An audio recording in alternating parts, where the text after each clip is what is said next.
ఈ మధ్య అప్పుడప్పుడు రియల్ లైఫ్ స్టోరీస్ అంటూ వస్తున్నాయి. మొన్న ఈ మధ్య వచ్చింది ద కాశ్మీరీ ఫైల్స్ అని.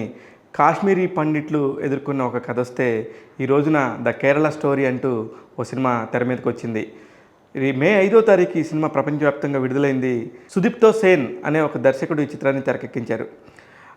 అసలు ముఖ్యంగా దీనిలో నాకు బాగా నచ్చిన అంశం ఏంటంటే, అసలు ఒక మతాన్ని కానీ, ఒక వ్యక్తిని కానీ, ఒక కులాన్ని కానీ, మీరు ఇది కాదు, మీరు పుట్టుక కరెక్ట్ కాదు, మీ మతం కరెక్ట్ కాదు, మీరు పూజించే దేవుడు కరెక్ట్ కాదు అనే వాళ్ళందరినీ ఏం చేయాలి? అసలు వాళ్ళందరినీ ఈ ఈ భూమి మీద, ఈ ప్రపంచంలో ఎలా తిరగనిస్తున్నాం? ఎందుకంటే మన పుట్టుక మన చేతిలో ఉండదు. మనం ఏ హిందూకైనా పుట్టొచ్చు, ముస్లింకైనా పుట్టొచ్చు, క్రిస్టియన్కైనా పుట్టొచ్చు, ఎవరికైనా పుట్టొచ్చు, తప్పులేదు. కానీ ఆ పుట్టిన మతాన్ని గౌరవించి, మనం పుట్టిన సాంప్రదాయం ప్రకారం పెరగటం, ఆ సాంప్రదాయంలో మనకు సంబంధించినవి అన్నీ చేసుకోవటం, ఇంత ఆచారం అసలు తప్పదు. అది ప్రతి ఒక్కరి జీవితంలో కూడా ఇది చాలా సున్నితమైన అంశం. ఇలాంటి ఒక సున్నితమైన కథాంశాన్ని తీసుకొని ఎందుకు తెరకెక్కించారంటే, ఇది కేరళలో జరిగిన ఒక వికృతమైన చర్య. ఈ వికృతమైన చర్యకు సంబంధించి ఒక 7 సంవత్సరాల పాటు శ్రమించి ఎంతో కష్టపడి దాని బ్యాక్గ్రౌండ్ స్టోరీలన్నీ కలెక్ట్ చేసేసుకొని ఒక అద్భుతమైన స్టోరీగా తెరకెక్కించాడు దర్శకుడు సుదీప్తో సేన్. 7 సంవత్సరాల పాటు ఒకే ఒక సినిమా కోసం ఎందుకు నిరీక్షించాడంటే, ఇది ముందే అనుకున్నట్టుగా చాలా సున్నితమైన కథ. ఒక ఇస్లామిక్ తీవ్రవాద సంస్థకు సంబంధించిన కథ. ఇస్లామిక్ తీవ్రవాదులు ఎంత ఘోరంగా ఉంటారు, వాళ్ళు ఎంత పకడ్బందీగా ఒక ట్రాప్ చేసేసి ఒక హిందూ మహిళల్ని, లేకపోతే క్రిస్టియన్ మహిళల్ని టార్గెట్గా చేసేసుకొని పెద్ద పెద్ద కులాల్లో పుట్టిన వాళ్ళని ఏమార్చి వాళ్ళని అమాయకులను చేసేసి ఇస్లామిక్ మతంలోకి ఎలా మారుస్తారనేదే ఈ సినిమా కథ. ఈ సినిమా కథ మారిన తర్వాత వాళ్ళందరినీ ఏం చేస్తారు, వాళ్ళందరూ ఎక్కడికి వెళ్తారనేది మనం సినిమా స్క్రీన్ మీద చూడాలి. ఒక దారుణమైన విషయం ఏంటంటే, ఇవన్నీ ఒక సినిమా అయితే నిజంగా బాగుండేది అనిపించింది, కానీ ఇవన్నీ నిజాలు. ఒక నిజ రూపంలో ఉన్న దారుణాలు కేరళలో జరుగుతున్నాయంటే నిజంగా బాధ కలిగింది. ఆ అమ్మాయిల పరిస్థితుల్లో మన ఇళ్లలో వాళ్ళు ఎవరైనా ఉంటే మనకి ఎంత బాధేస్తుంది. అది హిందూ కాదు, ముస్లిం కాదు, క్రిస్టియానిటీ కాదు, ఎవరైనా కాదు. అట్లానే మనతో పాటు ఎంతోమంది ముస్లిం సోదరులు ఉంటారు. ముస్లిం సోదరులు ఫీల్ అవ్వాల్సిన విషయమే కాదు ఇది. ఎందుకంటే ముస్లిం సోదరులు మనతో పాటు పెరుగుతూ, మనతో పాటు ఉంటూ, మనతో పాటు ట్రావెల్ చేస్తున్న వాళ్ళు. వీళ్ళందరికీ అసలు ఆ సినిమాతో నెగిటివిటీ ఉండాల్సిన అవసరమే లేదు.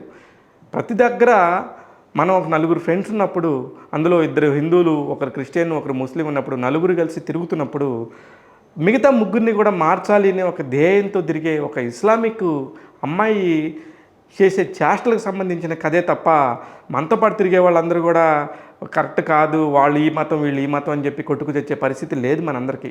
అందరం చదువుకున్నాం, సమాజంలో తిరుగుతున్నాం, ఎంతో అభివృద్ధి చెందుతున్నాం, ఒకళ్ళకొకళ్ళు కష్టపడి కలిసిమెలిసి తిరుగుతున్నాం. అలాంటప్పుడు మిగతా వాళ్ళందరికీ ఈ సినిమాకి సంబంధించిన బాధ ఏం అవసరం లేదు. నేను కొన్ని కథనాలు కూడా చూశాను. మన మీడియా మిత్రులే కొంతమంది ఈ సినిమాకి ద కేరళ స్టోరీ అని పెట్టకుండా ఉంటే బాగుంటుంది అంటారు. అబ్సల్యూట్లీ ఈ సినిమాకి టైటిల్ ద కేరళ స్టోరీ అని పెట్టాలి. కారణం ఏంటంటే, ఇది కేరళలోనే జరుగుతోంది.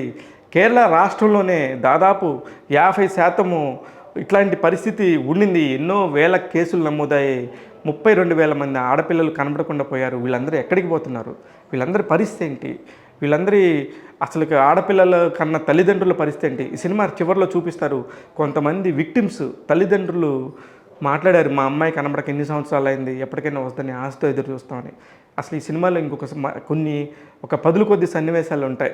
వాటిలో ముఖ్యంగా ఆ అమ్మాయి అసలు మనది కమ్యూనిస్ట్ ఫ్యామిలీ అని చెప్పి పెంచారు, ఏ దేవుడు లేడని పెంచారు, కానీ అల్లా తప్ప ఈ భూప్రపంచం మీద ఏమీ లేదు, ఎవరు లేరని చెప్పి తన తండ్రి హాస్పిటల్లో ఉంటే, తండ్రి చావు బతుకుల మధ్యలో ఉంటే ఒక కమ్యూనిస్ట్ తండ్రిని ఆ అమ్మాయి వెళ్ళి ఒక కొట్టే సీన్ ఉంటుంది. అది నిజంగా అంటే ఒక మనిషి యొక్క ఇన్ఫ్లుయెన్స్, ఒకళ్ళు ఎవరైనా ఏదైనా చెప్తే దానిలోకి మనం దూరిపోయే విధానం ఎంత ఘోరంగా ఉంటుంది. అప్పుడు మన మానసిక స్థితిని ఎలా ప్రభావితం చేస్తుందనటానికి ఈ సినిమా చక్కని ఉదాహరణ. ఖచ్చితంగా చూడవచ్చు. ఎవరికి అసలు ఏ మతం వాళ్ళు, ఏ కులం వాళ్ళని లేదు. ఇది కేరళలో ఒక ప్రాంతంలో ఒక కాలేజీ దగ్గర ఇస్లామిక్కి సంబంధించిన ఒక తీవ్రవాద సంస్థ వాళ్ళు దీన్ని ఎలాగా వీళ్ళని మార్పించాలని చెప్పి ట్రై చేశారనేదే తప్ప, ఎవరిని ఏ కులం వాళ్ళని ఇది ఉద్దేశించింది కాదు. అందరూ కూడా ఈ సినిమా చూడొచ్చు. ఎందుకంటే మన పిల్లలు మనం బయటకు వెళ్ళినప్పుడు ఎలా పెరగాలి, ఎలాంటి వాతావరణంలో మన పిల్లల ఫ్రెండ్షిప్ చేసేవాళ్ళు ఎలా ఉన్నారు, వాళ్ళ వాతావరణం ఎలా ఉందనేది మనం ఖచ్చితంగా తెలుసుకోవాలి. దానివల్ల తప్పేం లేదు. ఇప్పుడు నన్ను కూడా ఎంతోమంది ఇక్కడ ఈ మతంలోకి మారు, అంత ఆ మతంలోకి మారు అంటూ ఉంటారు. నవ్వుతాము. అదే గనుక మనం బలహీనంగా ఉంటే ఆ బలహీనమైన పరిస్థితిని వాళ్ళు ఆసరాగా చేసుకుంటారు తప్ప, మనం బలంగా ఉండి మనం ఎక్కడ పుట్టామో మనం ఏంటో తెలిసి మన కుటుంబ వాతావరణం తెలిస్తే మనం మన మనం పూజించే కొంతమంది పూజించవచ్చు, కొంతమంది పూజించకపోవచ్చు. అది కూడా తప్పులేదు. ఎవరి ఇష్టం వాళ్ళు. ఎవరి ఇష్టం వచ్చినట్టుగా వాళ్ళు బతికే పూర్తి హక్కు, పూర్తి స్వేచ్ఛ, పూర్తి స్వాతంత్రం భారతదేశంలో పుట్టిన ప్రతి ఒక్కరికి ఉంది. అది ఆ కులం, ఈ కులం అనేది సంబంధమే లేదు. రాజకీయం చేస్తూ వీటిని రచ్చకీడుస్తూ ఇలాంటి సినిమాల మీద బ్యాన్ చేయాలనే ఒక ఉద్దేశం రావటం అనేది నాకు చాలా బాధగా ఉంది. ఎందుకంటే చాలా మంచి కథ ఇది. అలాగే ఈ సినిమా నిర్మాత గురించి కూడా చెప్పుకోవాలి. ఎందుకంటే 2002 నుంచి కూడా అమితాబ్ బచ్చన్తో 2 సినిమాలు, అక్షయ్ కుమార్తో 2 సినిమాలు, సల్మాన్ ఖాన్తో సినిమా, అలాగే పెద్ద పెద్ద హీరోలందరితో ఆయన దర్శకుడిగా పనిచేసిన వ్యక్తి ఈ కథ నచ్చి దీనిలో స్క్రీన్ ప్లే అందించి, దీనిలో మాటలు అందించి, కథలో కూడా ఎంతో కూర్చొని విపుల్ అమృత్ షా అనే అతను ఈ సినిమాకి నిర్మాణ బాధ్యతలు వహించాడంటే హ్యాట్స్ ఆఫ్ టు హిమ్.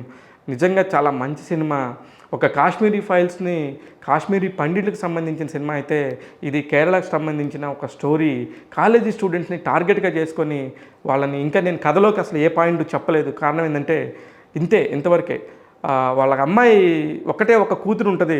ఆ కూతురు చిన్నగా వాళ్ళ ఫ్రెండ్ చెప్పిన మాటలకి, మీరు అసలుకి అన్నం తినేటప్పుడు కనుక ప్రే చేయకుండా కనుక అన్నం తినేస్తే మీకు పాపం తగులుతుంది, అల్లా పాపం శపిస్తాడంటే అవునా అని చెప్పేసి చాలా జాలిగా అమాయకంగా ఆ అమ్మాయి షిఫ్ట్ అయ్యి అల్లాని దానికి సంబంధించి హిజాబ్ ధరించాలి, హిజాబ్ ధరించకపోతే మనం మనుషులమే కాదు, హిజాబ్ ధరించిన ప్రతి ఒక్క ఆడదాన్ని కూడా హింసిస్తాడు దేవుడు, లేకపోతే ప్రపంచంలోని రోడ్డు మీద తిరిగేటప్పుడు ప్రతి ఒక్కళ్ళు కూడా హింసిస్తారని చెప్తుంటే అమ్మాయి అమాయకంగా ఉన్నికృష్ణన్ అనే పాత్రలో ఆదర్శ్ శర్మ అద్భుతంగా నటించింది. ఆ అమ్మాయి శాలిని అనే పాత్రలో నటించింది. ఆ అమ్మాయి మారిన తీరు నిజంగా బాధగా ఉంటుంది. ఎంత బాధగా అంటే అర్రే పాపం ఇంత అన్యాయం జరిగిందా ఈ అమ్మాయికి అన్నట్టుగా ఉంటుంది. ప్రతి ఒక్కళ్ళు కూడా ఆలోచించాల్సిన సినిమా. ఇలాంటి సినిమాలు ఒక భారతీయ జనతా పార్టీ రూలింగ్లో ఉండబట్టే వస్తున్నాయా లేదా అనేది నాకు తెలియదు. కానీ లేదంటే కనుక ఈ సినిమా సెన్సార్ నుంచి బయటికి వచ్చింది. ఇప్పుడు నేనెవరు, మీరెవరు, సినిమా బయటికి రావాలా వద్దు, నిషేధించాలా ఆడించాలా అని చెప్పి డిసైడ్ అవ్వడానికి మనకంటూ ఒక చట్టాలు ఉన్నాయి, మనకంటూ ఒక ప్రభుత్వాలు ఉన్నాయి. ఆ ప్రభుత్వం నిర్ణయించిన సెన్సార్ బోర్డు ఉంది. ఆ సెన్సార్ బోర్డు ద్వారా సెన్సార్ కంప్లీట్ చేసుకొని థియేటర్లోకి వచ్చిన సినిమాని ఆపాలనే స్వేచ్ఛ కానీ హక్కు కానీ ఎవరికి లేదు. అది గవర్నమెంట్కి సంబంధించిన విషయం కాబట్టి ఆ కోణంగా ఆలోచిస్తారని చెప్పి నేను అనుకుంటున్నాను. ఎటువంటి అభ్యంతరం లేకుండా నిరభ్యంతరంగా ఏ కులం వాళ్ళైనా, ఏ మతం వాళ్ళైనా, ఎవరైనా సరే ఈ సినిమా చూడొచ్చు. ఏ మతాన్ని కించపరచలేదు. ఇది ఇస్లామిక్ తీవ్రవాద సంస్థకు సంబంధించిన విషయం తప్ప ప్రతి ఒక్క ఇస్లాంకి సంబంధించిన విషయం కాదు. ఎంతోమంది గొప్ప ఇస్లాంలు మనలో కూడా ఉన్నారు, మన చుట్టుపక్కల కూడా ఉన్నారు. వాటికి సంబంధించి వాళ్ళెవరిని వాళ్ళకి సంబంధమే లేదు. అది కేవలం ఇలా మత మార్పిడి చేయించాలనే ఒక దుర్బుద్ధితో ఉన్న ఒక ఇస్లామిక్ సంబంధించిన వాళ్ళకి కానీ, లేకపోతే మా మతమే గొప్ప, ఏ మతము గొప్ప కాదనుకునే ఒక మత ఛాందస్సవాదులకు కానీ సంబంధించిన విషయమే తప్ప వ్యక్తిగతంగా ఏ వ్యక్తి కూడా మనిషి శుభ్రంగా తిరిగే పరిసరాలకు సంబంధించి ఎవరు కూడా దీన్ని ఓపెన్గా తీసుకోకూడదు, అవసరం కూడా లేదని చెప్పేసి నేను అనుకుంటున్నాను. ద కేరళ స్టోరీ సినిమాకి సంబంధించి టైమ్స్ ఆఫ్ తెలుగు ఇస్తున్న రేటింగ్ 3.25 out of 5. నేను మీ శివ మల్లాల.